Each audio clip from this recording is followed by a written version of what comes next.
कौशल्य विकास विभागाचा skill on wheels या चालत्या फिरत्या केंद्राचं मुख्यमंत्री एकनाथ शिंदे यांच्या हस्ते झेंडा दाखवून वर्षा निवासस्थानी उद्घाटन करण्यात आलंय। त्यावेळी त्यांनी या नाविन्यपूर्ण उपक्रमाचं कौतुक करतानाच आता तरुण-तरुणींना आपल्या गावात विविध कौशल्य आत्मसात करून त्याचा व्यवसाय म्हणून वापर करता येणं शक्य होणार आहे। तसेच या उपक्रमाद्वारे गावोगावी नोकरी मागणार नव्हे तर नोकरी देणारे हात तयार होतील असं मुख्यमंत्र्यांनी स्पष्ट केलंय। तसेच कौशल्य विकास, उद्योजकता आणि नाविन्यता मंत्री मंगलप्रभात लोढा, शिक्षण मंत्री दीपक केसरकर, कौशल्य विकास आयुक्त निधी चौधरी यांच्यासह असंख्य नेते, पदाधिकारी व कार्यकर्ते मोठ्या संख्येने उपस्थित होते।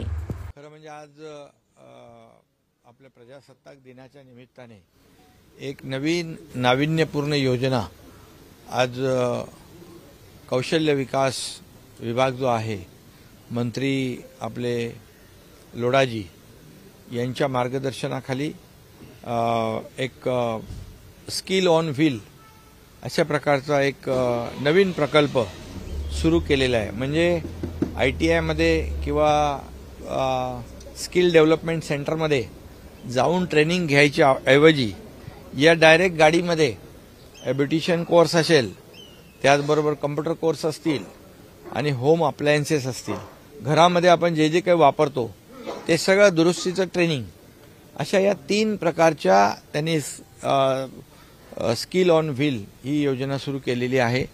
अतिशय मोठ्या प्रमाणावर यामध्ये तरुणांना, मुलींना रोजगार मिळेल आणि याच्यामधून एक अशी योजना पण आपण करू शकतो का की जेणेकरून स्वतःच्या पायावर उभं ह्या मुली राहतील आणि स्वतःचा व्यवसाय देखील करू शकतील, जेणेकरून नोकरी काही लोकांना मिळेलच परंतु नोकरी देणारे हात पण तयार होतील। आमचे बाळासाहेब सांगायचे, नोकरी मागण्यापेक्षा नोकरी देणारे हात तयार करा, म्हणजे नोकरी देखील जे ट्रेनिंग घेतील त्यांना नोकरी मिळेल परंतु नोकरी देणारे हात देखील निर्माण होतील।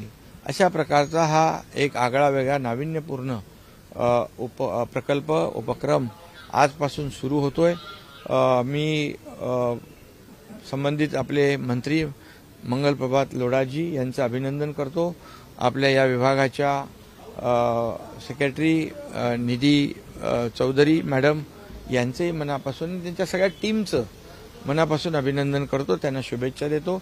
खरं म्हणजे रोजगार आणि स्वयंरोजगार यामध्ये मोठ्या प्रमाणावर स्किल डेव्हलपमेंट सेंटर काम करतंय, लोढाजींचा विभाग काम करतंय। स्टार्टअप असेल, त्याच्यामध्ये गावागावामध्ये जाऊन नवीन इनोव्हेटिव्ह आयडियाज काय काय तरुणांकडे आहेत त्या कलेक्ट करण्याचं काम असेल आणि मुख्यमंत्री स्वयंरोजगार योजना त्याला आपण त्याच्यातून जोडली, त्याच्यामध्ये उद्योग विभागाला घेतलं तर मला वाटतं याच्यात मोठ्या प्रमाणावर आपण हजारो लाखो लोकांना रोजगार देतोय। आज रोजगार मेळावे देखील मोठ्या प्रमाणावर लोढाजी आयोजित करतायत, त्याच्यामधून देखील मोठ्या मल्टीनॅशनल कंपन्या त्या पार्टिसिपेट करतायत आणि त्यांना प्लेसमेंट मिळतंय आणि म्हणून सरकारच्या माध्यमातून युवकांना आणि मुलींना रोजगार देण्यासाठी प्रत्येक पाऊल उचललं जात आहे। मी आपल्याला एवढंच सांगतो, गडचिरोली सारख्या अतिशय दुर्गम भागामध्ये, नॅक्सलाइट एरियामध्ये देखील टाटा टेक्नॉलॉजीने सुरू केले स्किल डेव्हलपमेंट सेंटर। दरवर्षी 5000 लोक तिथे ट्रेंड होणार आणि 5000 लोकांना तिथे प्लेसमेंट मिळणार आणि त्याचबरोबर त्यातले काही लोक उद्योग सुरू करणार। त्यामुळे राज्याच्या पूर्णपणे चौफेर असा शहरी भागाबरोबर ग्रामीण भागामध्ये देखील अशा प्रकारचे प्रकल्प सरकारच्या माध्यमातून आपण सुरू करतोय। आपल्या महापालिकेच्या ज्या मुंबईतल्या शाळा आहेत त्याच्यात देखील स्किल डेव्हलपमेंट विभागाने स्किल डेव्हलपमेंट सेंटर सुरू केले ना, स्किल डेव्हलपमेंट सेंटर सुरू केले। म्हणजे मुलाला शिकताना सुद्धा, शिकत असताना, शिक्षण घेत असताना जॉब ओरिएंटेड प्रशिक्षण हे देखील मिळालं तर तो स्वतःच्या पायावर उभा राहू शकतो आणि ही योजना जी आहे आजची स्किल ऑन व्हील अतिशय चांगली आहे, नाविन्यपूर्ण आहे। याला खूप यश मिळेल, हजारो लाखो मुला मुलींना रोजगार मिळेल।